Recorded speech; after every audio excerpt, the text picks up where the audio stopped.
بسم اللہ الرحمن الرحیم۔ السلام علیکم ورحمۃ اللہ وبرکاتہ۔ ایسا وظیفہ کہ ہر دعا قبول ہونے لگی۔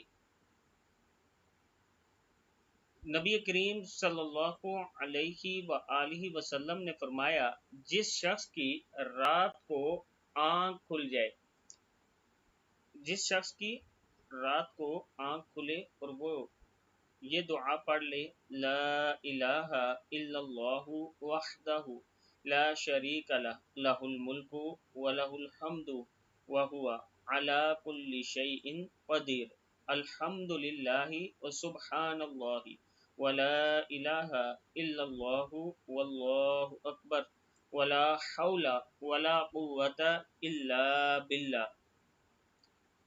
اکیلے اللہ کے سوا کوئی معبود نہیں، اس کا کوئی شریک نہیں، بادشاہی اسی کی ہے اور اسی کے لیے سب تعریفیں ہیں، اور وہ ہر چیز پر کامل قدرت رکھتا ہے۔ سب تعریفیں اللہ ہی کے لیے ہیں، اور اللہ پاک ہے، اور اللہ کے سوا کوئی معبود نہیں، اور اللہ سب سے بڑا ہے، اور اللہ کی مدد کے بغیر نہ برائی سے بچاؤ ممکن ہے اور نہ نیکی کی طاقت۔ پھر اس کے بعد یہ دعا پڑھیں، اللہم اغفر لی، الہی مجھے بخش دے، یا کوئی اور دعا کریں تو اس کی دعا قبول کر لی جاتی ہے، اور اگر وضو کر کے وہ نماز پڑھے تو اس کی نماز بھی قبول ہوتی ہے۔